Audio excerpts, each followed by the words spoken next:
ಈಗಾಗಲೇ free bus ಪಾಸನ್ನು ವಿದ್ಯಾರ್ಥಿಗಳಿಗೆ ಹುಡುಗರಿಗೆ ಅನೌನ್ಸ್ ಮಾಡಿದ್ದೇವೆ.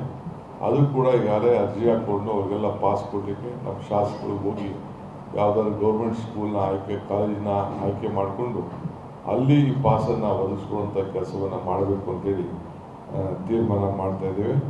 ಆಮೇಲೆ ಪ್ರತಿ ಕ್ಷೇತ್ರದಲ್ಲೂ ಕೂಡ ನಮ್ಮ ರೆವಿನ್ಯೂ ಮಂತ್ರಿಗಳಿಗೆ ಎಲ್ಲೆಲ್ಲಿ ರೆವಿನ್ಯೂ ಜಾಗಗಳಿದೆ ಅದೆಲ್ಲ ಆಯ್ಕೆ ಮಾಡಿ ಅದು ಕನಿಷ್ಠ ಒಂದು 10,000 ಬಡವರಿಗೆ ಸೈಟ್ ಹಂಚಬೇಕು. ಯಾರಾದ್ರೂ ಸೈಟ್ ಇಲ್ಲ ಅವ್ರಿಗೆಲ್ಲ ಮಾಡಬೇಕು ಅಂತೇಳಿ ಡೆಪ್ಟಿ ಕಮಿಷನರ್ಗೆ ನಾವು ಮಾರ್ಗದರ್ಶನ ಕೊಟ್ಟಿದ್ದೇವೆ. ಮುಂದಿನ ದಿನದಲ್ಲಿ ಅವ್ರಿಗೆಲ್ಲ ಬಡವರಿಗೆ ಸೈಟನ್ನು ಹಂಚಲಿಕ್ಕೆ ಕಾರ್ಯಕ್ರಮವನ್ನು ರೂಪಿಸ್ತಾ ಇದ್ದೇವೆ.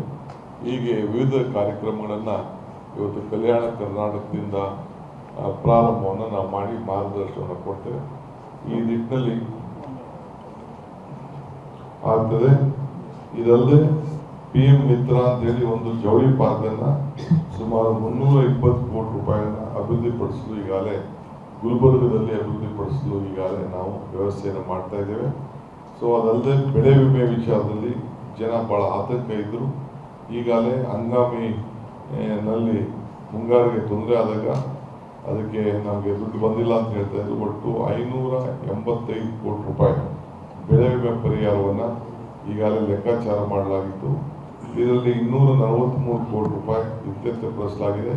ಇನ್ನು 344 ಕೋಟಿ ರೂಪಾಯಿಗಳನ್ನು ಈ ದಿನ ಅಂದರೆ 225 ಕೋಟಿ ರೂಪಾಯಿ ಅನುದಾನವನ್ನು ಬಿಡುಗಡೆ ಮಾಡಲು ಆದೇಶವನ್ನು ನಾವು ಕೊಟ್ಟಿದ್ದೇವೆ. ಉಳಿದ ವಿಮೆ ಪರಿಹಾರವನ್ನು ಸದ್ಯದಲ್ಲೇ ಬಿಡುಗಡೆ ಮಾಡಲು ಸೂಕ್ತ ಕ್ರಮವನ್ನು ಕೈಗೊಳ್ತಾ ಇದ್ದೇವೆ. ಇಷ್ಟು ವಿಚಾರವನ್ನು ಇವತ್ತು ನಾವೆಲ್ಲ ಬಂದು ಬೆಳಗ್ಗೆಯಿಂದ 4 ಗಂಟೆ ಎಲ್ಲ ಜನಪ್ರತಿನಿಧಿಗಳನ್ನ ಕರೆಸಿ ಅವರ ಅಭಿಪ್ರಾಯನ ಕೇಳಿ ಅವರ ಸಲಹೆಯನ್ನು ಕೇಳಿ ಅವ್ರಿಗೇನು ಮಾರ್ಗದರ್ಶನ ಕೊಡಬೇಕು ಆ ಕೆಲಸವನ್ನು ಕೂಡ ಇವತ್ತು ನಾವು ಮಾಡಿದ್ದೇವೆ. ಭಾಳ ಸಂತೋಷ ಆಯಿತು. ಎಲ್ಲ ಅಧಿಕಾರಿಗಳು ಕೂಡ ರಾಜ್ಯ ಮಟ್ಟದ ಚೀಫ್ ಸೆಕ್ರೆಟರಿ ಆದಿಯಾಗಿ ಎಲ್ಲ ಅಧಿಕಾರಿಗಳು ಕೂಡ ಬಂದು ಪಾಲ್ಗೊಂಡು ಸುಮಾರು 50ಕ್ಕೂ ಹೆಚ್ಚು ಜನ ಶಾಸಕರು ಕೂಡ ಅವರು ಕೂಡ ಬಂದು MP ಗಳು ಬಂದು ಪಾಲ್ಗೊಂಡು ಮಾರ್ಗದರ್ಶನವನ್ನು ಕೊಟ್ಟಿದ್ದಾರೆ.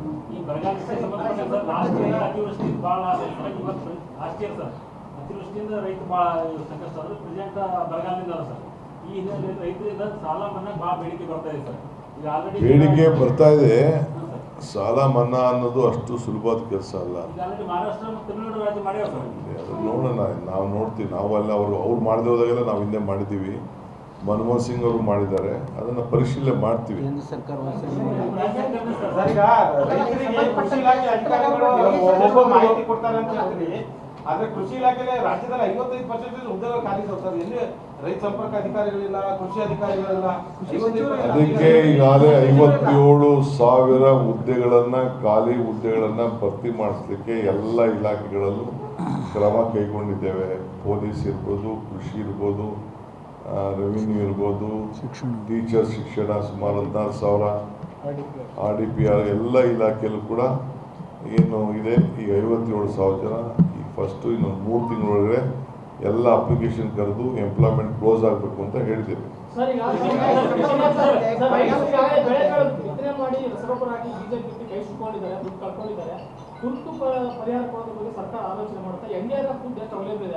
ಎಲ್ಲ ನಾವು ತಿಳಿಸ್ತೇವೆ. ಸದ್ಯ ಇವತ್ತು ತಾನೇ ಬಂದಿದ್ದೀನಲ್ಲ, ನನಗೆ ನೀವು ಸಹಕಾರ ಕೊಡಿ.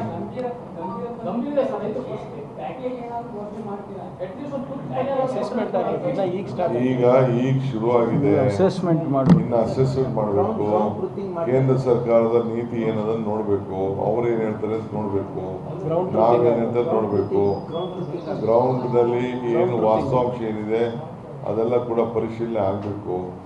ಯಾವ ರೀತಿ ಅವ್ರ ಮಾರ್ಗದರ್ಶನ ಇದೆ ಅಂತ ನೋಡಬೇಕು. ನಮ್ಮ ರಿಪೋರ್ಟ್ನ ಡೆಲ್ಲಿ ಕೊಡಬೇಕು. ಅದಕ್ಕೊಂದು ಮಾನದಂಡ ಇದೆ. ಆ ಮಾನದಂಡ ಪ್ರಕಾರ ಮಾಡ್ತೀವಿ.